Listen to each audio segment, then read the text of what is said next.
माँ बेटी की कहानी एक प्रेरणादायक कहानी। हेलो दोस्तों, मैं आज आप सभी के लिए एक दर्द भरी कहानी लेकर आई हूँ। तो चलिए, आज की यह कहानी एक माँ की दर्द भरी कहानी है। यह कहानी सुनकर आपको भावुक होने में मजबूर कर देगी। चलिए शुरू करते हैं। ये कहानी है एक माँ की, जिनका नाम है सविता। उनके पति के गुजर जाने के बाद सविता अपनी इकलौती बेटी शिवन्या के साथ गांव में रह रही थी। बेटा न होने की वजह से भी अपनी बेटी शिवन्या से बहुत प्यार करती थी।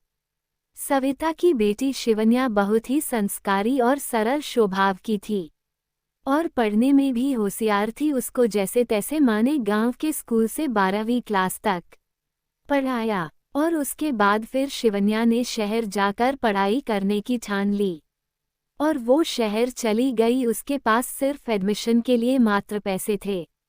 उसने एडमिशन कराकर पढ़ाई शुरू किया। दोस्तों, उसके लिए शहर में रहकर पढ़ाई करना कोई आसान नहीं था। उसने पढ़ाई के बाद अलग से काम करने लगी और जो उसने कमाया हुआ पैसों से रहने, खाने और रूम किराया देकर जो पैसे बचते थे वह अपनी माँ के लिए भेज दिया करती थी। वो पढ़ाई में अच्छी होने के कारण क्लास चढ़ती गई। बाद में उसने मास्टरी डिग्री ले लिए, लेकिन दोस्तों, डिग्री होने के बावजूद भी उसको मास्टरी नौकरी नहीं मिली। वो उसी शहर में रहकर नौकरी करने लगी। घर में माँ अकेली थी। वह अपनी माँ को भी बहुत याद किया करती थी और उसको नौकरी करना भी एक मजबूरी थी, जो अपनी माँ के लिए, अपने लिए खाना और कपड़े जो उसको जुटाना पड़ता था। लेकिन वो उसके पास समय की कमी हो जाने की वजह से माँ से मिलने महीने में 1-2 बार आया करती थी। उसके बाद जब लगभग 2-3 महीने से वह अपनी माँ से मिलने नहीं आ पा रही थी, सविता खुद अकेली ही रह रही थी और उनका स्वास्थ्य धीरे धीरे कमजोर होती जा रही थी।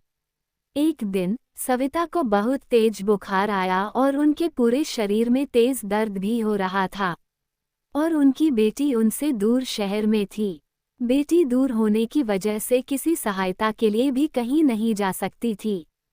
सविता का दर्द और बुखार को बेचैनी देखते हुए गांव का एक गरीब व्यक्ति कुछ सहायता के लिए आया, लेकिन उसके पास सहायता के लिए कोई गुंजाइश नहीं थी। गांव के उस गरीब व्यक्ति ने सविता की बीमार स्थिति को देखते हुए कुछ जड़ी बूटी देकर सविता की बुखार कम करने की प्रयास किया, लेकिन उस दवा से ठीक नहीं हुई। सविता का दिन हालात लगातार बिगड़ती जा रही थी। रोज रात को अपनी बेटी को याद किया करती। सविता बेहाल स्थिति में थी और वह अपनी बेटी को परेशान करना नहीं चाहती थी। एक दिन गांव का लड़का सविता को बीमार स्थिति में देखकर और उसे परेशान देखकर उसके घर आ गया। लड़का सविता को देख उसके मन में हमदर्दी जाग गया।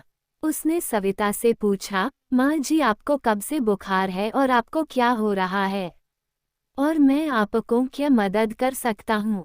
सविता ने उस लड़के से बोली, बेटा, मुझे बुखार है और हाथ पैर में दर्द भी है। मैं रात भर सो नहीं पाती हूँ और इस दर्द से बहुत परेशान हूँ। कोई मेरी मदद के लिए भी नहीं आता। लड़का सविता की बात सुनकर दुखी हो गया और फिर बोला, माँ जी, मैं आपको अस्पताल ले जाता हूँ। इस वक्त आपकी बेटी भी आपके साथ नहीं है। वहाँ पर डॉक्टर आपकी अच्छी देखभाल करेंगे और आपको जल्द से ठीक भी करेंगे। सविता को लड़के की बात पर बेटी की और याद आने लगी और सविता ने अपनी बेटी को शहर से घर लेकर आने को कही। लड़का शहर जाकर शिवन्या को घर ले आया और दोनों ने मिलकर सविता को अस्पताल पहुँचाया, जहां डॉक्टर ने सविता को कुछ जांचें कराने के लिए कहा और बीमार सविता से डॉक्टर ने अच्छे से बातचीत किया। तब सविता की आंखों में आंसू आए, क्योंकि वह खुद नहीं सोच सकती थी कि कभी कोई मुझसे इतने इज्जत और सम्मान देकर बात करेगा। उनको एक नया सुखद अनुभव हो रहा था, जो उन्हें लंबे समय से नहीं मिल पा रही थी। डॉक्टर ने सविता को उपचार ठीक होने के लिए कुछ दवा की सलाह दी और रेगुलर चेकअप के लिए उन्हें अस्पताल में रखा गया।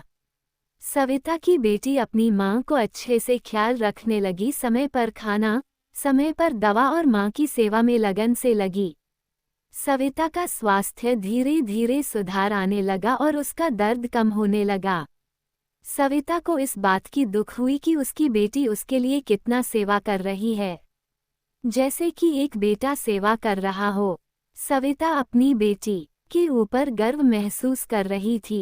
अस्पताल में सविता आसपास के सभी मरीजों से जान पहचान कर ली और अपने दर्द की कहानी सभी के साथ साझा की। और सविता की कहानी सुनकर लोगों का आंखें भर आई और वे सभी ने मदद करने को ठान ली। और बेटी ने भी अपने ही गांव में टीचर की फॉर्म भर दी। कुछ महीने बाद जॉइनिंग लेटर आ जाने के बाद बेटी को भी गांव में ही नौकरी मिल गई। बेटी को भी अच्छे पैसे मिलने लगे और माँ बेटी की इस कामयाबी से बहुत खुश थी। अब सविता को यह अनुभव हुआ कि बेटी आखिर बेटी होती है और बेटों से कोई कम नहीं होती। बेटी की अपने प्रति सच्चा प्यार देख दर्द न केवल कम हुआ बल्कि उसकी आत्मा को नई ऊर्जा मिल गई और उसने अपने जीवन का नया अध्याय शुरू किया। सविता और उनकी बेटी की संघर्ष और सफलता देखकर वह किसी कहानी से कम नहीं थी। इसके द्वारा उन्होंने अनुभव किया कि जब घर में कोई मुसीबत आ जाए तो चट्टान की तरह मजबूत होकर उस मुसीबत से लड़ने की हिम्मत होना जरूरी होता है, जो शिवन्या के पास थी। साथ में समाज ने भी खूब मदद किए। इसलिए कहते हैं, अपने परिवार के साथ साथ अगर समाज से भी अच्छे व्यवहार रखने से कहीं न कहीं मुश्किल काम आसान हो जाता है। दोस्तों, इस घटना ने सविता को विश्वास दिलाया कि जीवन के हर एक कठिनाई से बाहर आने के लिए सहयोग का होना जरूरी है, जो आज देखने को मिला था। दोस्तों, उनकी बेटी के साथ अगर समाज खड़ा होकर मदद के हाथ आगे नहीं बढ़ाए होते तो क्या होता? सविता को मदद मिल पाती? नहीं ना। दोस्तों, अपने परिवार के अलावा हमारा दूसरा परिवार हमारा समाज भी है, जो समाज द्वारा प्रदान किया जाता है। सविता ने इस अनुभव से एक सच्ची उम्मीद और सकारात्मकता का साथ पाया। वह अपनी बेटी के साथ गांव में खुशहाल जिंदगी गुजारने का अवसर मिला। वह अपने जीवन को फिर से सशक्त बनाने के लिए समाज के अन्य सदस्यों की मदद करने का निर्णय लिया। सविता ने गांव में बड़े बूढ़ों के लिए वृद्धाश्रम खोलने की निर्णय लिया। इस निर्णय में बेटी शिवन्या ने भी मां को सपोर्ट किया, जो सही समय पर गरीब भूखों को देखभाल हो सके। सविता ने समाज को जोड़कर रखने की प्रयास किया, जिससे लोगों में जागरूकता और सामाजिक उत्थान की भावना उत्पन्न होने लग जाए। सविता की कहानी से यह सीख मिलती है कि स्थिति चाहे कैसी भी हो, उससे जितना सीखो। समाज में अच्छा नेक काम करो, जो लोगों तक अच्छा मैसेज जाए। अपना काम के साथ नाम भी रोशन करो। छोटे बड़े उम्र के लोगों को सम्मान देना सीखो। बड़े बूढ़ों को सम्मान करो। उनका योगदान और उनकी अनुभव से भरी जीवन हमारे लिए अद्भुत सीख देती हैं। सविता की समाज सेवा ने आसपास के लोगों में एक सामाजिक बदलाव का संकेत दिया। अब एक समाज सेविका के रूप में प्रसिद्ध होने लगी। उनकी सहायता से गांव में शिक्षा का स्तर सुधरने लगा, स्वास्थ्य सुविधाएं बेहतर बनाई गईं और सविता ने अपने नए जीवन का आनंद ले रही थी। अपनी बेटी के लिए मात्र एक मार्गदर्शक नहीं बनी, बल्कि गांव के हर व्यक्ति के लिए भी आदर्श बन गई थी। उनकी सामर्थ्य और सहानुभूति की कहानी अब गांव के लोगों के दिलों में बस गई थी। सविता ने ये साबित कर दिया कि उम्र न केवल व्यक्ति के शरीर की स्थिति का प्रतीक है, बल्कि उसकी अनुभव से प्राप्त ज्ञान, समाज सेवा या कोई नेक काम के लिए भी होता है। दोस्तों, आज की कहानी आपको कैसी लगी? अगर अच्छी लगी हो तो फॉलो और लाइक शेयर जरूर कीजिए, क्योंकि मैं आपके लिए हमेशा इसी तरह का ही कहानी लेकर हाजिर होता ही रहता हूँ। मुझे उम्मीद है कि आपको जरूर पसंद आएगी। धन्यवाद।